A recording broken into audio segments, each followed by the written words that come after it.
Olha só que legal. Vocês falaram Java Porco, apareceu um biólogo aqui, ó. Biólogo Henrique aí, ó. Chega aí, biólogo.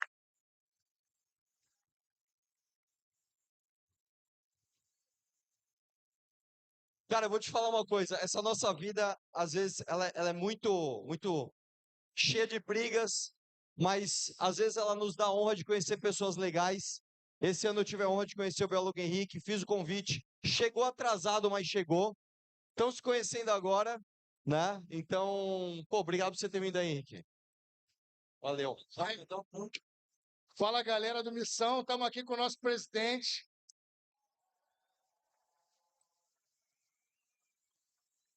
Ó, outro dia eu vi a repórter da Globo News, né? Aí ela falou assim: olha, eu me surpreendi muito em ver o Renan Santos falando. Ah, você se surpreendeu porque você não conhece, porque o cara fala bem pra caraca, velho. E, inclusive, eu enalteço as pautas nacionalistas que você tem feito, tem tirado onda pra caramba, tá mandando muito bem. É Brasil, o Brasil tem que ser rasgado inteiro por ferrovia e a gente tem que ter energia elétrica no Brasil inteiro para desenvolver esse país. E acho que você está indo no caminho muito bom, cara. Parabéns.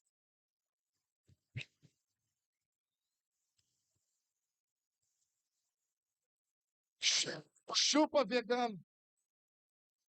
É javali para todo mundo nessa barra. Prometeram picanha, né, pô? Então toma um javali aí. Maravilhoso, que honra. Obrigado por ter vindo aqui. Que demais. Nossa, isso aqui foi inesperado. Muito bom. Que honra. Eu queria direcionar minha pergunta para o Renan e eu queria saber a opinião dele sobre o orçamento secreto. Porque, para mim, como contribuinte, eu acho bem bizarro ter um orçamento que a gente não sabe para que é usado e nem para onde vai. Ah, cara, eu sou a favor do orçamento secreto. Não, né? Uma pergunta bem simples. A gente sempre foi contra. E a novidade que a gente está te trazendo agora é que nós fomos intimados pelo ministro Flávio Dino a explicar as nossas emendas, nós e outros 20 partidos, motivados pelas loucas aventuras de Valdemar da Costa Neto, que aparentemente está envolvido num desvio de 119 milhões de reais em emendas com o partido PL. O que é pouco perto do que o PL tem à disposição, especialmente no orçamento secreto, mas muito perto do que deveria ser um país regido por princípios éticos básicos. Então, eu e o deputado da missão, Kim Kataguiri, vamos fazer uma coisa inédita. Até agora, oficialmente, o Partido Missão, através do seu deputado, não direcionou nenhuma emenda.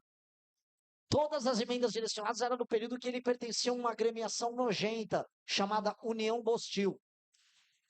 E aí, sem serem nossas as emendas, nós vamos explicar como funcionava as emendas do Kim ali e vamos desafiar a todos os outros partidos a fazerem o mesmo. Porque, por contraste, a gente mostrando o que é certo, a gente joga a luz no que é errado. E vamos para cima desses caras. Valeu. De novo, a obesidade mórbida é uma doença. As pessoas não ficam obesas apenas por comer muito, e a maioria dos obesos mórbidos estão nas classes C e D. Enquanto na rede privada são realizadas mais 70 mil cirurgias por ano no SUS, foram realizadas em 2023 11 mil cirurgias. A tabela SUS está desfasada e não há interesse por parte do MS, apesar de ser verba extra-teto, de implementar, aumentar o número de procedimentos de alta complexidade.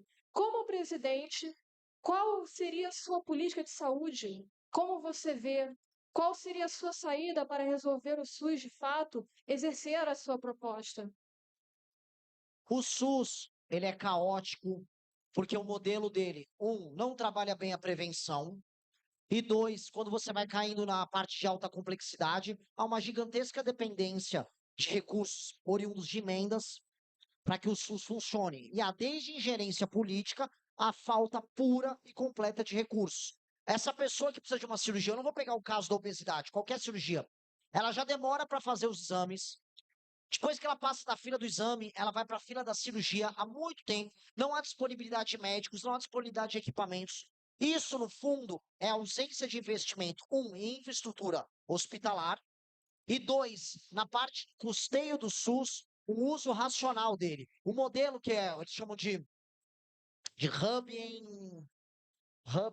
and spoke, que é as cidades polo, que vão ter os hospitais, que vão fazer os atendimentos complexos, e aí as ramificações que vão desde as policlínicas até as UBSs, elas não são feitas de maneira racional na maior parte dos estados. Hospitais são instalados em cidades que não podem ajudar no custeio deles, porque às vezes um deputado assim o quis.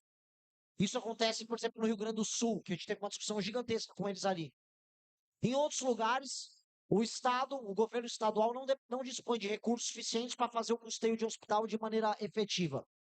Você tem um problema de administração e racionalização do uso dele. Então, isso faz parte de uma ação muito mais forte e despolitizada do governo federal, que vai poder tomar e ter o controle sobre o próprio SUS. E segunda parte, aí sim, para doenças que envolvem obesidade, nós temos que trabalhar muito com prevenção. Por mais que, não, tenho pessoas que têm obesidade mórbida, e isso não seja, no fim do dia, só questão de comer muito, no fundo a gente não pode negar, por exemplo, as leis da termodinâmica. A pessoa acaba comendo bastante para ela poder adquirir um sobrepeso. Questão de energia entra, energia sai. Exercícios físicos, acompanhamento, eventualmente alguma medicação para evitar que a pessoa chegue nisso. O trabalho e os procedimentos da estratégia da saúde familiar, somado, aí sim é o que a gente quer fazer, que é o prontuário único, o uso de inteligência artificial e ter essa capacidade preditiva para evitar que a pessoa desenvolva hipertensão, diabetes, obesidade, é um trabalho de uma nação que vai focar muito nesse tema. Especificamente o tema da obesidade, num país que está pobre e comendo mal, é um tema central de saúde pública, vai ser um tema central no nosso governo. Boa tarde, Renan. Primeira coisa, minha namorada insistiu para mandar um abraço para você. O nome dela é Isabela. Então, um abraço para você vindo dela. E segunda coisa, eu sei que não é um ponto muito alto na campanha, mas eu queria saber, eu estava vendo um corte esses dias do Richard conversando sobre o problema do javalis, do javapurco, mais para o sul do país. E existe alguma estratégia já pensando nessa questão, não apenas nesse caso específico, mas de qualquer outro caso, de qualquer outro animal que não seja nativo do Brasil, causando essa devastação na nossa natureza, na nossa fauna? Eu confesso para você que, tirando o caso do javaporco, eu não sou exatamente especializado em combate a animais invasores da nossa fauna. Aí nós temos que confiar nos órgãos que nós temos à disposição e as políticas a tocar. Não é uma das minhas 50 maiores prioridades hoje, mas também não nego que é um problema. O javaporco é um problema bem grande. Inclusive, eu estou embarcando amanhã daqui para Brasília, porque de lá vou pegar o carro e a gente vai começar a nossa turnê pelo Centro-Oeste. E nós queremos tentar, no caminho, encontrar os bandos de javaporco que estão entrando nas fazendas para falar do problema. É um problema bem grande. Vai ter que ter caça, vai ter que ter estratégias utilizando, se bobear até forças armadas para poder sair matando esses bichos, sim.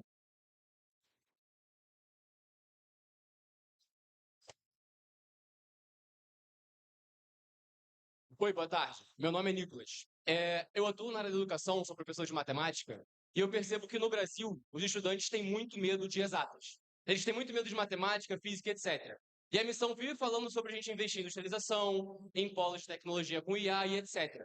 Para isso, a gente precisa de profissional. A gente tem alguns programas que são para formar, alguns programas públicos, por exemplo, que são para você pegar jovens e colocar em faculdades, etc. Por isso que a gente forma um monte de advogado, um monte de técnico em administração e etc. Mas como que a gente resolve essa questão de precisar de industrialização, precisar investir em tecnologia, se a gente não forma matemático, não forma engenheiro, não forma técnico em TI, não forma técnico em IA? Como que a gente faz isso? A missão tem algum projeto para resolver esse problema? Existe uma questão básica que a gente até forma engenheiros, e a gente até forma muita gente de exatas, mas essas pessoas não trabalham na área delas. Os trabalhos na área de engenharia são muito poucos quando comparados às possibilidades, por exemplo, de você formado em engenharia na Poli, lá em São Paulo, ou na UFRJ aqui no Rio, ou no ITA, você ir para o mercado financeiro, que é o que acontece com uma parte das pessoas. E simplesmente não há oportunidade para os engenheiros, porque não há um mercado, porque nós não produzimos coisas. O Brasil não faz coisas. O Brasil não faz produtos. O Brasil não cria. O Brasil é um país que parou. Então, eu vou até usar um exemplo contrário. O Brasil estava com uma demanda enorme por engenheiros lá no auge do PAC em 2011, 2012. quando a Petrobras estava puxando muito. E havia toda uma discussão da necessidade de engenheiros, e por 1 a 2 anos, o Brasil começou a receber imigrante espanhol e português para trabalhar na área de engenharia. Mas durou 1 a 2 anos, que aí quebrou o surto da Petrobras, o surto do pré-sal, aquela mentira do petrolão caiu. E hoje as pessoas simplesmente não se formam porque não fazem nada. Eu acho que a oferta e a demanda, elas estão atreladas. Nós temos que ter uma agenda de competitividade que vai obrigar o mercado a puxar mais engenheiros, puxar mais pessoas de exatas. Isso vai motivar as pessoas a entrarem nessas áreas. Existe aquela história, um preconceito com exatas, um preconceito com matemática, porque é a mais abstrata das matérias. Matemática é profundamente abstrato. Por ser abstrato é mais difícil. Algumas pessoas vão se dar melhor porque elas são cognitivamente mais capazes de lidar com uma abstração maior. Isso é natural em todos os lugares. Só que isso também tem que vir atrelado com a possibilidade de ganho. Então, isso tem muito a ver com a agenda de competitividade. A agenda de competitividade vai gerar demanda e a demanda vai aumentar a oferta. Se você chegou até aqui, é porque quer ver política de verdade sem teatro. Mas só assistir não basta. Para a missão quebrar a bolha e crescer, a gente precisa de você. Bora se inscrever no canal, deixar o gostei e compartilhar esse corte, porque para o Brasil que trabalha, a derrota não é uma opção. Valeu!